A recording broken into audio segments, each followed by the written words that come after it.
El 2 de junio llega por fin a los cines Spider-Man Cruzando el Multiverso, la nueva película de animación que sigue el estilo de esa primera, un nuevo universo que nos dejó loquísimos. Nuestra intrépida reportera María Vescos ha podido hablar con los dos actores protagonistas y con los responsables de un proyecto que quieren que nuestro sentido arácnido no deje de cosquillear. Veamos qué nos han contado.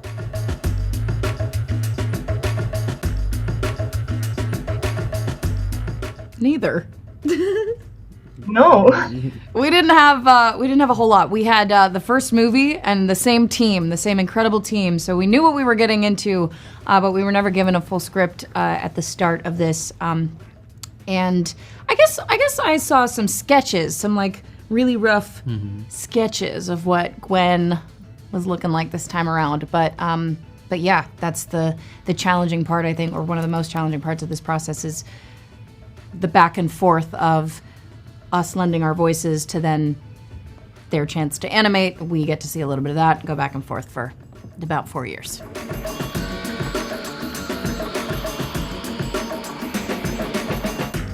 You want me? Yeah. I'll take this one.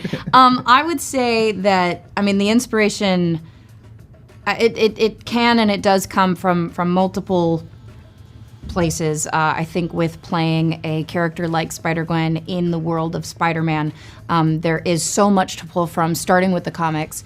I love the fact that this movie and Into the Spider-Verse felt like, as an audience member, you become part of a comic book. You feel like you are in the story that's being told. And so really just going off of the first film and everything that I sort of discovered about my character in the world of Spider-Man through the first film was really what drove me when it came to the second one.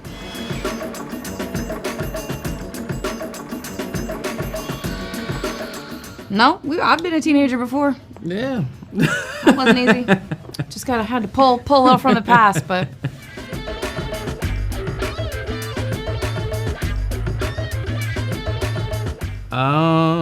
I would say, I mean, they're still the same people. Things have happened. Time has passed. It's been a year and a half. I think the energy between, Gwen and Miles is just, I think they could have saw each other yesterday, and that's how the movie feels. So Miles has become comfortable being his universe's one and only Spider-Man. I think that's happened. I think he's bored with the petty thefts and wants that big battle, epic battle to, put another badge on his shoulder or something. And yeah, I just think it's a great time. It is evolving as we watch it. Their relationship is tested. Miles and Peter's relationship is tested. Really, all of Miles' relationships are tested with his family, all of it. So it's even his relationship to the spider people will be tested. So I think it's definitely an evolving story.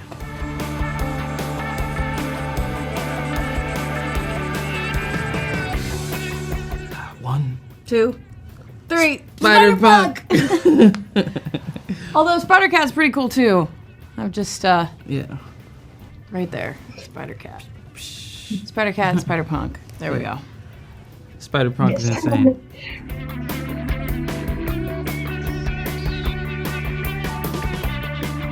I think this film is for everyone. If you've seen the first one, if you haven't, you should.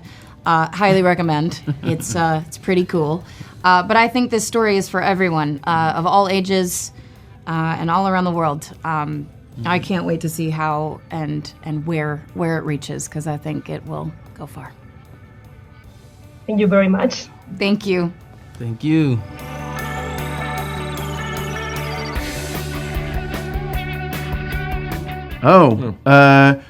Believe it or not, we feel like we can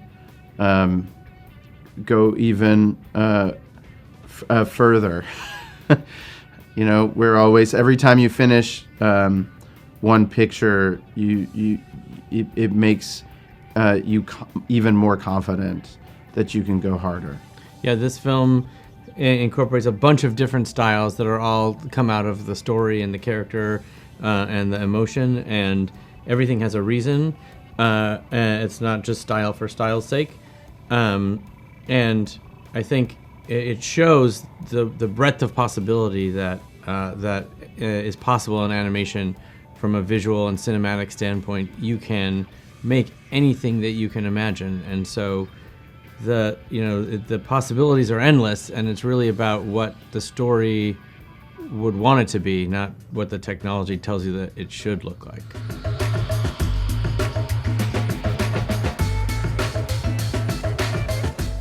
We didn't decide. The story told us that it was a trilogy. And so we went to work making this chapter as a satisfying movie unto itself, even though there's another movie right after it. We realized that this was a complete story. And we were trying to jam a whole other movie into it where it didn't belong.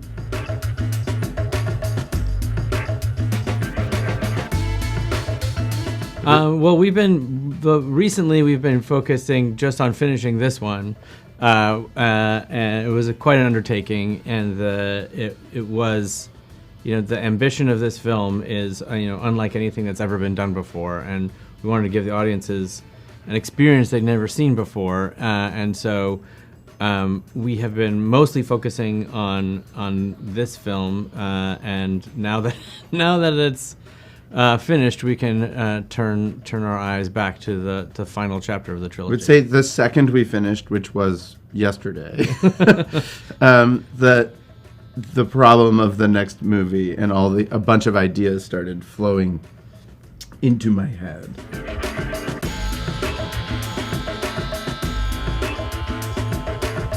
Well, there's a bunch of different influences. One is the fact that Miles Morales is unique as a Spider-Man in that he has two living parents. And then we were thinking about what the next chapter of Peter Parker's life would be, and thinking that he would be a dad was an interesting next step for him. And then the theme of parenthood and parent-child relations and everybody needing to grow and as their relationships change started to take foot. And I'm a dad myself. I have two kids, and so it's very personal and emotional for me. And the movie started just becoming more and more about that, and it was a coalescing idea that gave us ways to get every character's story to have something to say about that. Yeah, and I'd also add that these, Spider-Man is generally about coming of age, right? And Miles is a person who's young and he wants to grow up and he wants to be independent. But it's also a coming of age story for the parents. And it's also a story about authority and what it means to capitulate to it or resist it, and what it means to wield it. And creatively, we're very interested in what your parents talk about when you're not around. And you'll see several conversations in this film about the parents wondering, are they doing a good job or not? And questioning and feeling unprepared to do the work. And I think when you're very young, you assume that your parents always know what they're talking about. And as you get older, you realize they didn't know what they were doing either. And I think that's a very humane way to think about the dilemmas in this movie. Thank you very much for your time. Thank you. Thank you.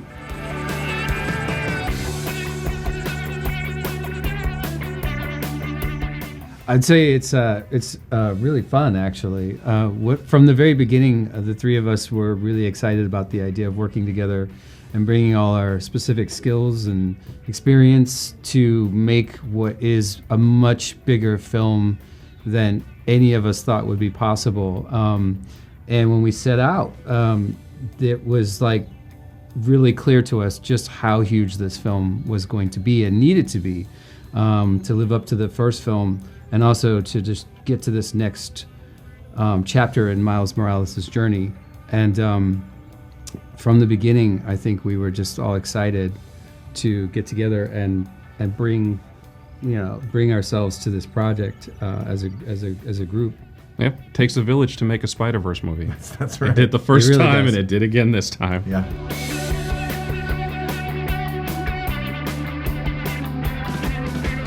Well, it wasn't easy. It never became easy. You learn through failure. So the wonderful thing about feature animation is it's an iterative process. You try again and again and again. And in order to get to the good version, and we think that this final film is a really good version, we worked through lots and lots of versions that weren't so good, that were bad. We tried out ideas. There's no such thing as a bad idea. You want to try as much as you can. Good ideas can come from anywhere, and we are lucky in that we had a team, not just of our directors and producers, but a crew, a team of professionals who were all at their top of their game, who generated thousands and thousands of great ideas that we had to try in order to get to the version of this film that people are seeing, that we're honestly really, really proud of.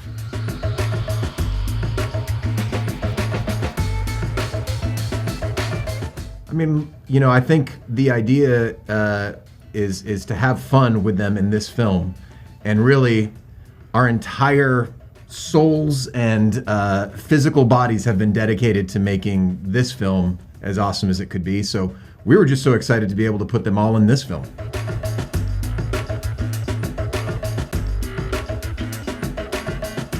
It was an incredible challenge. It was a bigger challenge than I think we even realized when we started. And like Kip was saying, there's almost 1,000 people worked on this movie, and it was so big that and the complexity of the film, the density of the film, is dazzling when you see it. And I think what was so challenging about it was just it was probably just the logistics of it, but actually the entire time, I think we were having so much fun just exploring the possibilities of how we could show the best version, creating these incredible dimensions that would that Miles Morales could visit and could show just how it would help the emotional journey that he goes on when he leaves home. He leaves Brooklyn, this really familiar environment that we saw in the first film. And then I think all of us just basically talked about what would be the most exciting thing for Miles to see, and what would be the most inspiring and awe-inspiring thing for the audience to see. Right. And would feel like Miles went on the biggest journey that audiences have ever seen in a film. And I think what we accomplished took a lot of time and a lot of effort and a lot of people, and we're really excited for people to finally see that. Yeah. We say it a lot, but the juice was worth the squeeze.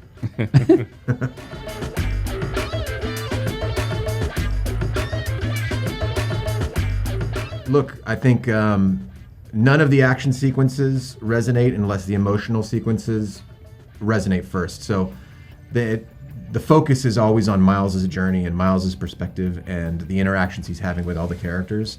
So in my estimation, that's always the hardest part. If you can't relate emotionally to the characters, all the explosions, all the razzle-dazzle, all the big stuff, it won't matter as much.